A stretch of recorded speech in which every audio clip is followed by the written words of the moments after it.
Hello and welcome to this week's edition of the TV Rundown, the TV news web series hosted by someone who feels he owes you, the audience, an apology. Recently, I've spent a lot of time accusing the TV industry of beating a dead horse for attempting to revive every single show under the sun.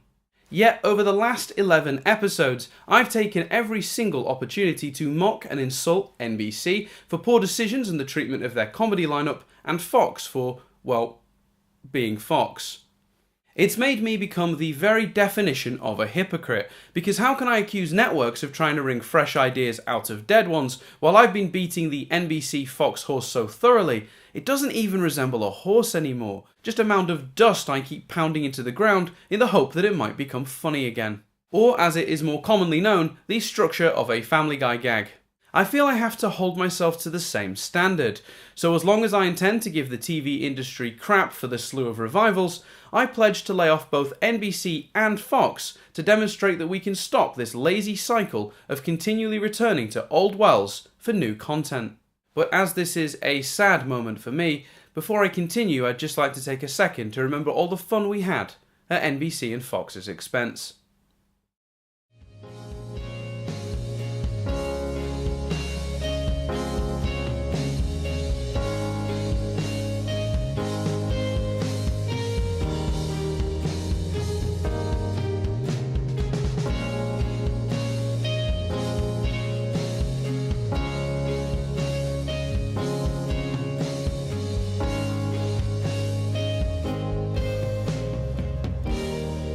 No, just give me a second. It's so sad. Can't make fun of Fox anymore. You will be missed. Moving on. This week in TV, Syfy announced that they've finally contained the virus that's been infecting their channel with subpar ratings for the last 2 years. Experts say the virus, sometimes known as Helix, was surprisingly easy to cure in the end. They simply cancelled it. This coming week, the UK is holding its general election. Millions of people will flock to polling stations across the country on the 7th of May to ensure their voices are heard and their preferred party has power in the coming years, only for it to ultimately be proven fruitless when it's a draw and no party can do diddly squat. But returning to the subject of TV, in the UK, Channel 4's teenage cousin E4 intends to encourage the younger demographic to vote by not broadcasting anything on the day of the election, instead opting to simply display a reminder. A wonderful idea in theory, but since you can only vote if you registered and the cut-off for that was a few weeks back, something tells me that a percentage of the people this inspires to go vote are going to be a little disappointed once they arrive. I suspect the person who suggested this idea just really wanted the day off to go see Ollie Murs in concert. Since the last episode of The Rundown, rumours have surfaced suggesting Paramount Television is developing a series based on science fiction comedy Galaxy Quest. This classic film has a fantastic premise that actually lends itself to an episodic format, meaning this could potentially be an exciting prospect for Paramount. But with that said, this isn't the only property from the Paramount back catalogue that they're looking to cash in on. Also in development are films based on Shooter, Minority Report, School of Rock and Shutter Island. While you're at it, Paramount, why not make a series based on some of your other hits? You know, how about Nacho Libre, Get Rich or Die Trying, or even better, The Love Guru? That was a big hit, right? Boyfriend? No. Girlfriend? Well, I mean, there was one time in college. Really? What was that? I didn't hear anything. That's one shit that definitely won't stick.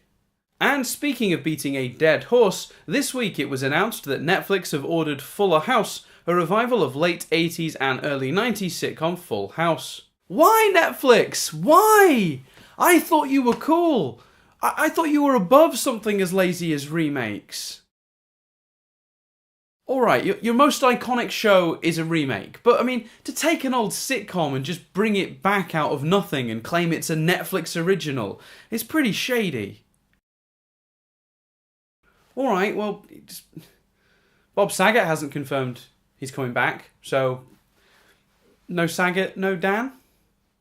And while we're on the topic of Netflix, 24 hours later they announced a second season of Marvel's Daredevil for next year and 10 episodes of a new original sitcom starring and created by Parks and Recreation alumni Aziz Ansari.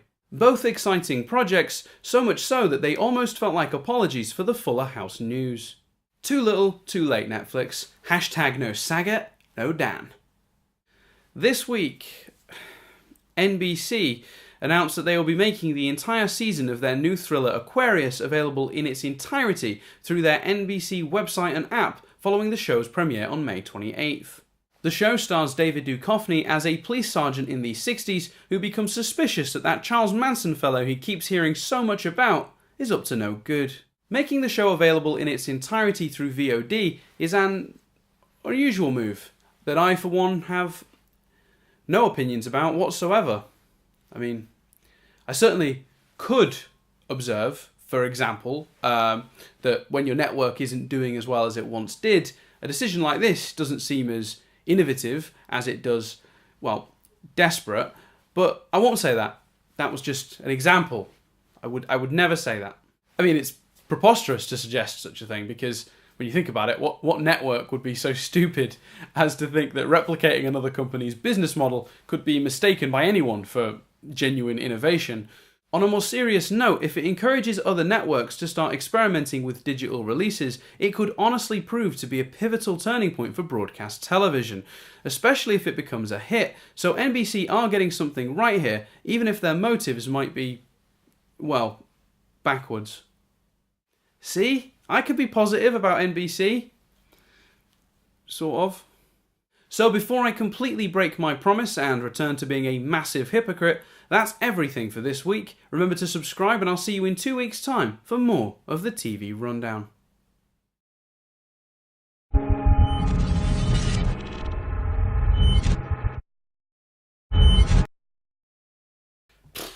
Hypocrite.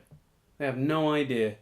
Think I look all smart. No one's ever noticed in the intro I pick up a shirt, I pick up a suit jacket, I pick up a bow tie, but no one's ever seen me pick up trousers. Well, all I can say is I quite enjoy filming in my pyjamas. So what? We're not filming this anymore, are we? Are we?